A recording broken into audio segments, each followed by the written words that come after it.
I've seen fire and I've seen rain and hail and a lot of other weather today. We have a fire weather watch continuing over the western side of the state. The red flag warnings there, and tornado watch on the northeast plains. So here's the latest. A couple of different severe thunderstorm warnings in effect. One that is now over central Adams County, extending up into southwestern Morgan County. The other one that's closer to the Denver area. This is the next round of storms.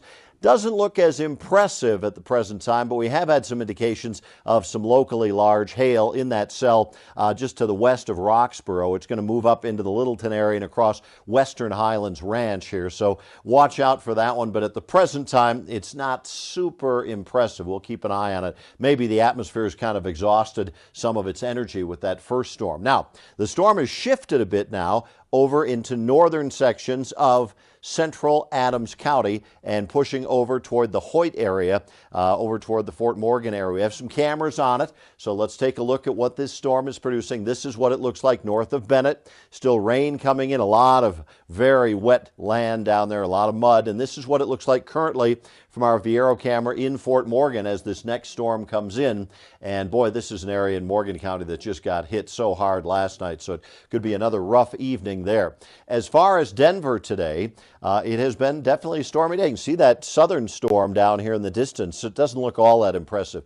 81 was the high temperature, and we have had another half an inch of rain out at DIA. That puts us over 5.5 inches for the month, approaching 6, one of the wettest Junes on record. 70 degrees downtown, 61 at the airport. Pressure is rising, and there's a lot of humidity still around, 57-degree dew point. For the high plains, that's pretty juicy air, my friends. Storms gradually moving to the east and northeast. Will drop to 61 by 11 p.m. So we're on the wet side of this front. Strong storms for early tonight.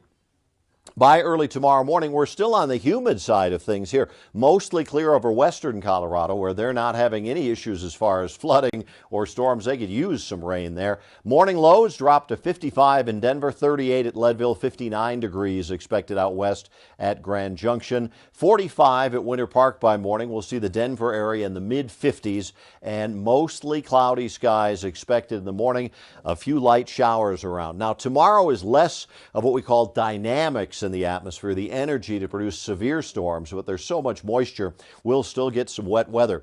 By midday, storms will be building, more likely just showers and thunderstorms with less severe weather expected, but kind of a wet Friday and a cool day with temperatures only in the upper 60s to near 70 at lower elevations and just in the 50s to around 60 in the mountains.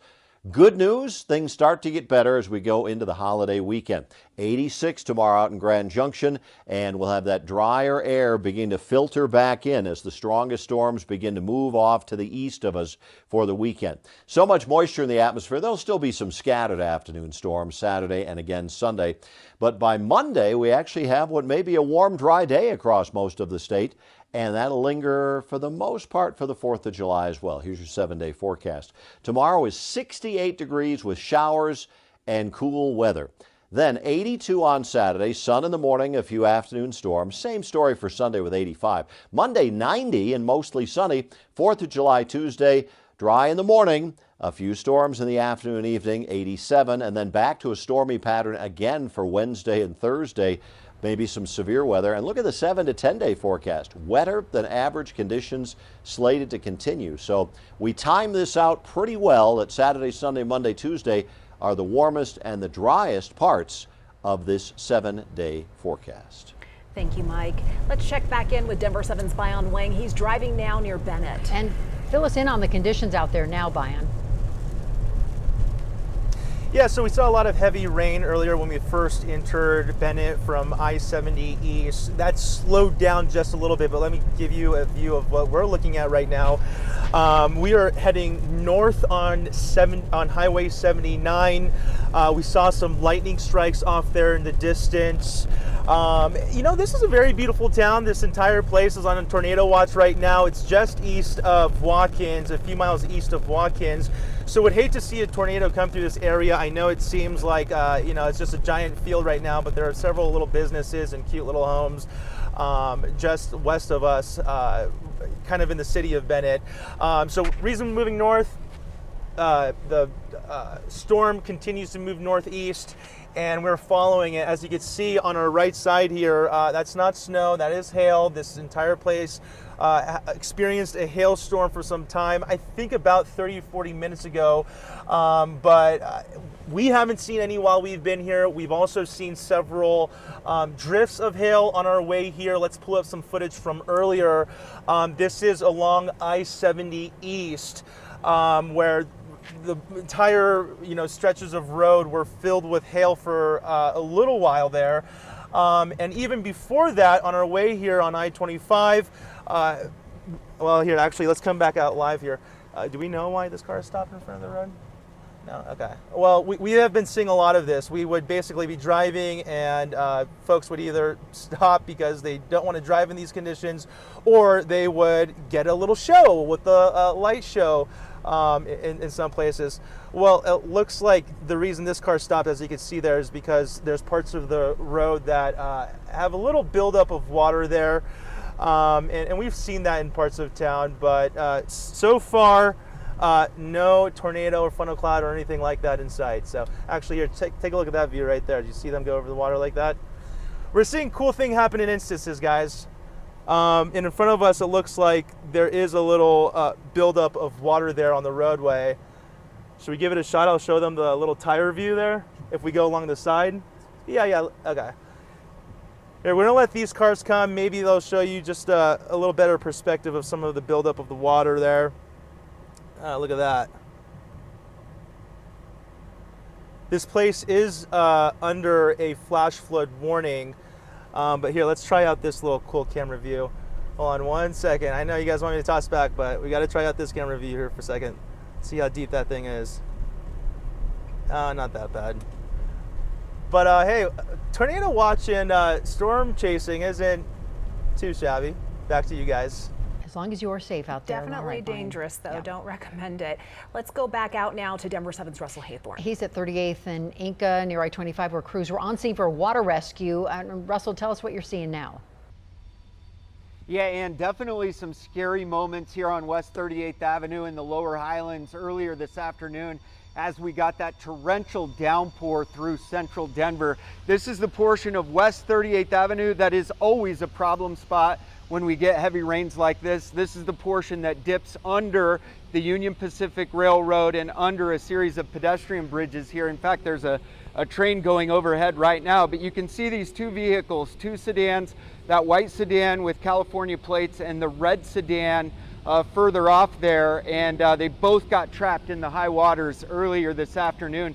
And in fact, it triggered a massive response from Denver Fire because they didn't know the whereabouts of the driver of the red car for a long time. So they sent out the dive team.